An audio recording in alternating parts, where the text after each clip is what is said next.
Hello and welcome back. And if you are new here, I'm David Mark Thomas. I'm a session guitarist based out of South Wales. And today we're going to be talking about how productivity cases can help your guitar playing. Now, I shouldn't be the one preaching about maximizing your productivity on guitar because I barely ever play now outside of making videos and gigging. But if you are starting out and you're bringing a guitarist and you want to take your playing to the next level, then I think this productivity study could really help you. It's actually a life productivity study, but I've converted it into like a guitar idea. The idea is you draw a wheel and you split it into 3 segments. And in this study, it's for work, relationships, and health. Then within those segments, you split those 3 up into other parts of that, that block. So health could be mental well-being. The idea then is that you shade in how aligned you feel with that part of whatever you've put down. So for instance, if you put in the relationship section love, then how aligned you feel with the love in your life.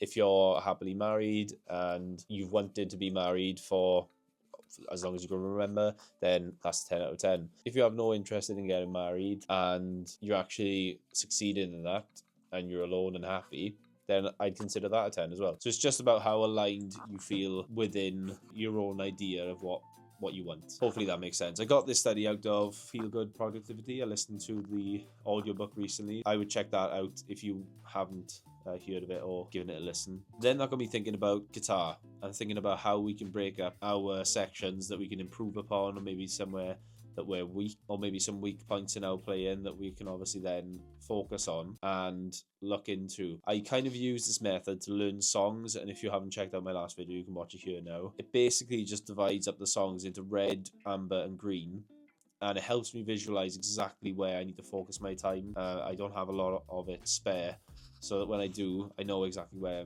I'm spending the best. Okay, so I'm going to fill in my own circle now, just so you can see exactly what I mean. And it's going to be my weakest areas, or what I consider either to be weak or something that I can kind of improve upon. And if you're just starting out and there's lots that you need to learn or even want to learn, then you can obviously divide up the wheel as much as you want. I mean, it's just a way of seeing how you are with it. And the best thing you can do at this point is really be honest. Let me get my pens and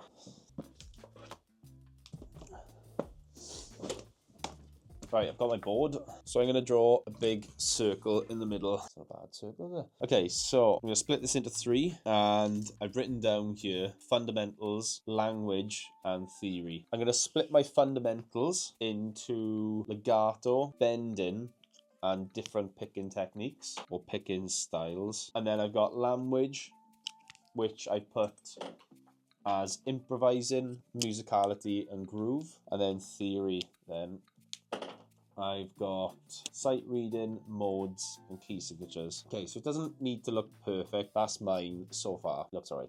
So I'm going to go through these now, fill them in, and just be honest with myself. And it's not, remember, where you think you're at out of 10 in terms of improv. I'm not comparing myself out of 10 to Guthrie Govan or something. I'm rating where I feel like I am compared to where I want to be. So I don't need to be as good as Guthrie Govan, and I know will be. But for instance, if I did want to be, my score would be a lot lower than what it is and what I'm happy with. So it's where you want to get it. So that's the first thing. You've got to try and figure that out. So I've got my black pen anyway.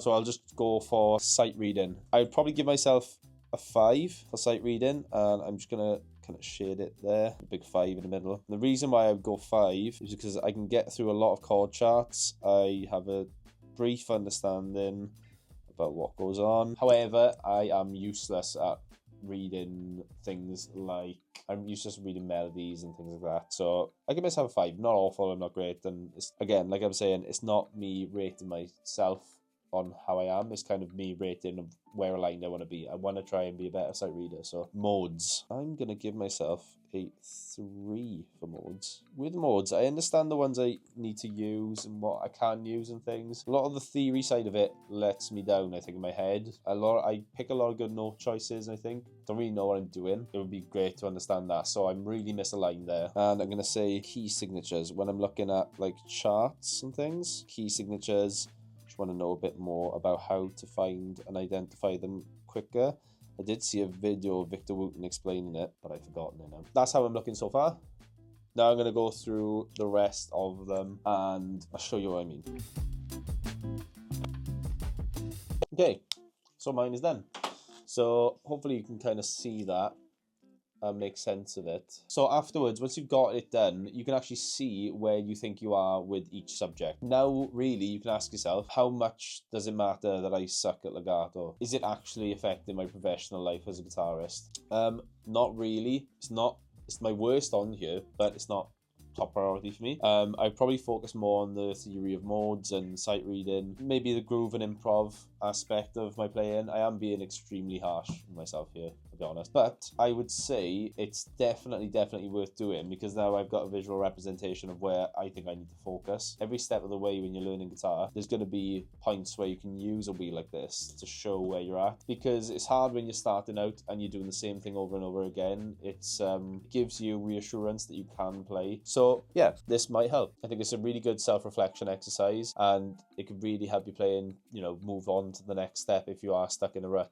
I got this idea from the book Feel Good Productivity, which is by Ali Abdaal. It's on Spotify Premium, so you can listen to it for free if you wanted to. I'd highly recommend checking that out, because it's full of gems, really. If you do fill out the wheel, let me know what you think and how your wheel turned out, and exactly what you think you need to work on. And if you do comment, that'll be great, because I might be able to help you. I might be able to make a video based on what maybe you need to learn, and I'd be more than happy to try and do that and try and help as many people out as I can. If you can always subscribe to the channel, that'd be amazing. That would be a massive help for myself, trying to get onto that 1,000 mark. So thank you for everyone so far. Take care and all the best in the meantime, and I'm sure I'll see you soon with another video.